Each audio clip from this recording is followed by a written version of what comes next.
Welcome everybody to a Roy build guide. We're going to be going over 3 different builds for Roy, and as we go through each one, I'm going to be showing some budget options to replace some things.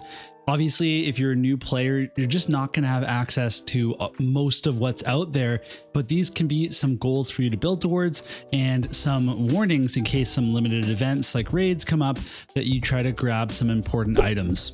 Let's talk about the first build, and it is the most obvious one. This is the accurate Alchemist build, where we try to take advantage of Roy Mustang having a lot of accuracy on his kit to take on evasion units. Now I'm going to show you this screen that kind of details what's happening with him, and then we'll go on to warthedivisions.calc.com to look at the entire team that we're going to be using. The stats up above represent the party bonuses, etc., from having the full team together. So the first thing is that you're basically always going to be using his gloves 100% of the time. And I would say to be using the magic version 100% of the time, but this is the one build where you might actually use the accuracy version just to stack extra accuracy. So far, it has not been a problem for me using the magic version against evasion teams. So I don't think that you need to do that.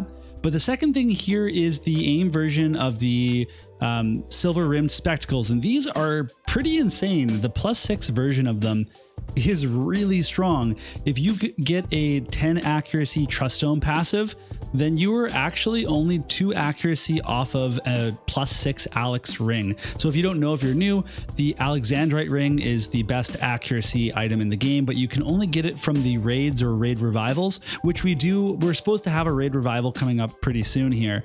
But this new silver rimmed spectacle +6 has 36 accuracy on the actual gear. So it's very, very strong. It also gives 10 initial AP and 20 spirit penetration. So this is a pretty big thing for Roy to have this on. You can have it on him in a bunch of different builds and it kind of works out. It's definitely something that's accessible to new players since you can farm this in the Farplane archive. So it makes it a very accessible build for him, which is really good to see.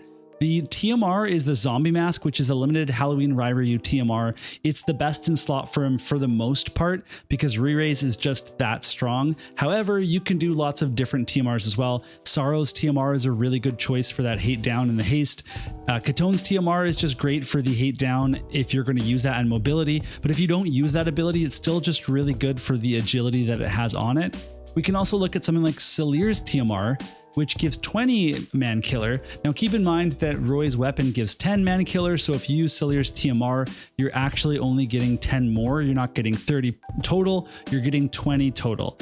That's still a bit of an increase of damage, so you know it's a budget option again for new players that maybe got a 99 FFVIIR. You can probably put that on him, and he doesn't need a TMR buff necessarily. His own TMR is also fine in a pinch if you're a new player, and I'll actually use it in an upcoming build as well. We can also look at the Esper. Ramu is one choice of many accurate Espers. Another one would be Typhoon, which would have a lot of accuracy on the board. Shiva also has some accuracy, so there's a few options there. Just find an Esper that is magic based, that has some accuracy so that you can stack that. And then otherwise we have vision cards here that are pretty relevant. The first one is the Holiday Winter Party. This one gives 20 AoE resist, and this is so when we're coming up against all of these fire teams that have a bunch of AoEs and chaining skills that we don't die to AoEs. So I think it's pretty important. You could get your AoE somewhere else, and in which case you might put Roy's card here. You might put the Solidus VC, which you can build from the arena shop, would be another good choice. You wouldn't put the Encounters of Heroes in this slot though, and we'll see why in a second here, but that is a very good sub card as it gives a lot of magic to Roy, but also it's going to give slash resistance, which is good for your defense, but it will also give some accuracy to the party as well. So a good card to include.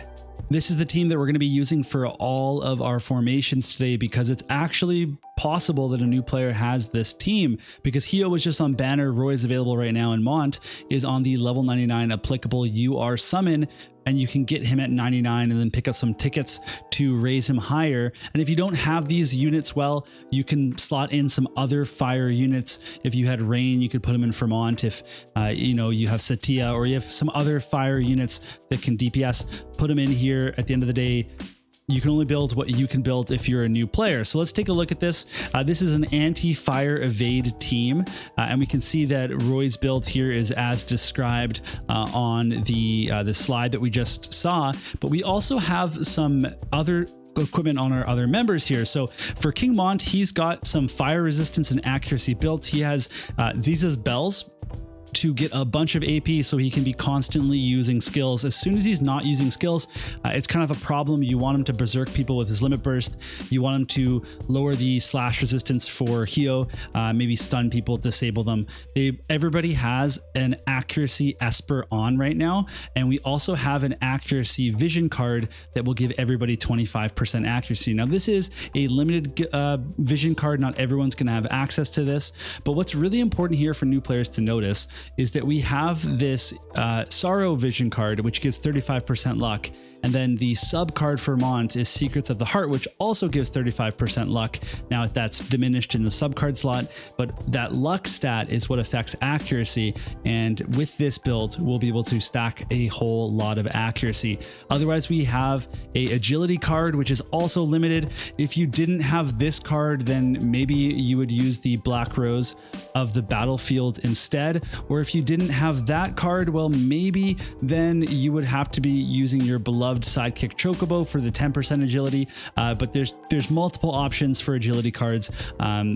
Just if you can't fit one, you have to figure out a different card that you could use instead. I also wanted to talk about some other options for accuracy. So for the units that we see here, we're kind of limited in terms of what equipment they can actually equip. So when I was looking for different options to boost accuracy, I actually figured out that Ed's Pocket Watch is one of the best possible options that we have in the game right now for new players.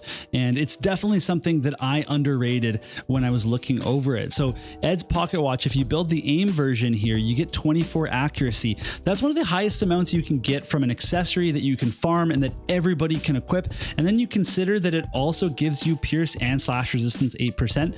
This is honestly a very strong accessory. I think that new players should craft a couple of accuracy versions if they were able to, because until they were able to get some of the other accuracy pieces that are limited, this is going to be their best shot at building some high accuracy. But if you don't want to build this, or maybe it's too hard to farm a bunch of these, what are your other options? Well, for King Mont, you could craft a Spine Blade, and what this will give you when you take it to +6 is 20 accuracy on the +6 version, but then you will also get 10 accuracy on the passive, which will save you a Trust Stone slot. It also gives you 20 defense penetration. This is going to increase his damage, so it's not a bad option. When we look at the Alex ring, which has 28 accuracy on the ring and then a 20 passive, that's 48 total. So this is netting us 30. So we are short a bit of accuracy, but it's still better than having no accuracy item at all. And then for Hio, we could use the Rune Blade, and this is also going to give us some slash resistance. When you take it to the +6 version, you get some slash attack up, but you also get access to 24 aim. Now there's no accuracy passive, but still we're stacking some accuracy here. And when you're a new player, you kind of have to take whatever you can get. The neat thing about equipping these weapons to Mont and Hio is that you're actually going to free up another slot to put on some defensive equipment or whatever else you can find in your inventory. If you're looking for other options for accuracy physical espers, then there are a few. So we can look at something like Dark Tetrasylphid if you were lucky enough to off-banner her, or maybe you've pulled Titan. Titan also has some accuracy nodes and also some spirit nodes, which is kind of interesting. The two-headed dragon also has a bit of accuracy. And experienced players, let me know if I've missed any other espers. Otherwise, if you happen to pull Marilith, she's actually a pretty good option. She has a lot of accuracy on her. She also has fire attack up for those fire units, so she's particularly good for this comp. She's just kind of low speed is the problem. When we scroll down to look at our stats in total, we can see that the accuracy amounts go from 173 for Roy to 162 for Mont, and then 131 for Hio. But keep in mind that Hio has an accuracy passive, or sorry, TP skill that he'll use in battle to kind of catch up with King Mont. So we're looking at an average of about 160 for accuracy, which isn't too bad. And we can supplement it more if we really needed to with some TP skills. But I'm pretty comfortable with this level of accuracy for most of your opponents. You might need more at the top end of guild battle. Some other things to note for your Roy: he's going to be pretty good for AoE resistance with this build. His Spirit Pen is going to be 60. The only thing that suffers is his magic resistance penetration, but he has that TP skill that will give him some. And otherwise, we can take a look at his Trust Stones next. So when we look at Roy's Trust Stones for this build, we're doing a luck and accuracy build. This is a standard build for almost any Trust Stone. It's the safest build to do when you don't know how to build Trust Stones. Just build luck on the left side and accuracy on the right side. In terms of the passives that I picked, it's pretty standard. We have slash resist, luck, but then 10% TP because Roy does use his TP to increase his damage. We have 25% silence resistance, and then 50 agility debuff resistance and 10% HP up. That agility debuff resist is pretty good considering that a lot of units have agility breaks and more are coming up in the future that have agility breaks. So it's going to be something that's pretty rampant, and a 50% chance to not have your agility broken is pretty good. On the right side, I have the 200 attack skill time decrease. That's not relevant most of the time, but for some devout skills and for some black mage skills, you might end up using it.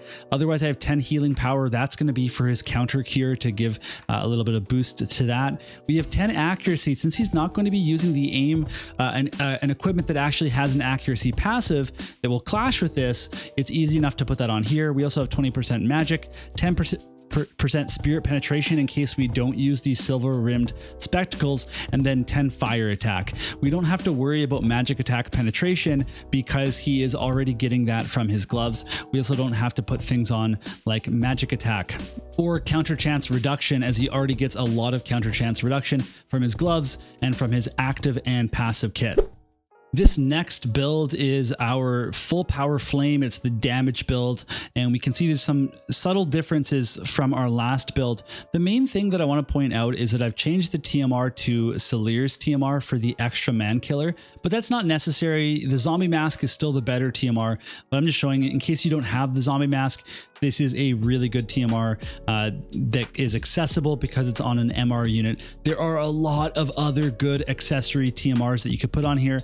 Preferably you put one on them that has agility, but it's not mandatory, especially if you use agility trust stones, which we are going to be using in this build. So I am using his own vision card on this one. If we really wanted to, we could use the encounters in the main slot if you don't pull for Roy's vision card. Again, we could use something like the Solidus vision card, which you can get in the arena shop. That's a good new player version. The other big difference here is that we have the white cloak on, or the white cape. This is a shield version. It has 5 agility. It compensates for the FFVIIR TMR not having any agility on it, aside from what it gets from the trust stones. It also brings your silence resist to 40% with trust stones, and once we get the +6 version of this, we're going to get some magic resistance as well. Otherwise, we have Bahamut for the Esper, and that's just to get a bunch of man killer, a bunch of magic percent up, and a magic attack up. Some of the big things to note under the additional info is that the Spirit Pen is down from 60 to 50, but the magic penetration is up to 48% and can go up to 88% during battle. The accuracy has a massive drop off, but then we have things like the Human Killer going from 10 to 45, the magic attack going all the way up to 60%, and this is going to equate to a lot more damage. So what does this look like with our full team? Well, here's the build, and you can see that I've even got Hio and Mont built for a little bit more damage. The idea here is that we're going to be taking on some dark teams, most likely. Maybe there's going to be some wind teams, but really the dark is what we're seeing a lot of right now. So what we have to combat that is with Mont, we've got this Armor of Light, which will give some dark resistance and some magic resistance for those Halloween Lucias. And then Hio has a Brigandine, and this is a raid piece that gives 10 AoE resistance, so it's really strong for him. Otherwise, the build is largely the same. What I've done is I've pushed the AoE resistance burden onto King Mont using the Death Machine vision card. We have a little bit more defensive of a build for him with the Demon Wall Esper. Now, if you don't have Demon Wall, it's the limited Final Fantasy IV Esper. Instead, what you could use in a pinch would be the Golden Ahriman, which will give slash resistance up and defense. Or if you don't have that, then Siren with a lot of agility and slash resistance would also be an okay choice. Otherwise, we've moved off some of the luck for the sub cards, and instead we've got Mont's card, since that's going to give a lot of HP percent up, some defense penetration, some other stuff, all really good for him and for this team. And for Roy, we can see that we've still got this kind of duo of vision cards. His own vision card is just so powerful for him. If you can have it in the main slot, that's great, but you can put that in the sub slot if you wanted to put something more defensive in his main slot. Like maybe you wanted to put the AoE resistance back on Roy, and in that case you could fit in some single target resistance on King Mont. That would be a good choice too. Otherwise, for passives, we're still using the same things, except on this one we've pushed the the accuracy down. We've got Shikuchi on King Mont. That's to get a little bit more distance. In terms of Hio, he's got his 80% innate slash resist penetration here, but if we really wanted to, we could put some abandoned bonds on to get more agility, and that might actually be a good choice too. The only thing that I would change about Roy's Trust Stones would be to put a agility sub instead of the accuracy sub here. So right now it's on accuracy, but what I would actually do is change this to an agility sub so that you get a little bit more agility for him. You could use the exact same passives, but just change to agility. The final build that I want to talk about is the Protect the Kernel build. It's the defensive chunky Flame Alchemist build. Now we still are using the magic version of the gloves. What's different here is that I'm using Hope's Scarf. This will give us some dark resistance. So if we have Carbuncle, we get up to 25%. It's all about surviving against these dark teams. And then we're using Roy's TMR, but honestly, this could be any TMR that has good stats on it. It's a stat stick. He doesn't need an extra ability in this build. And again, Zombie Mask is going to be the best one that you could put on there. But what's going to be interesting here is the Trust Stone build. So we'll take a look at that soon. But what we can see also is we're back to using that AoE resistance card on the main slot here, and then the sub card is going to be using that slash resist.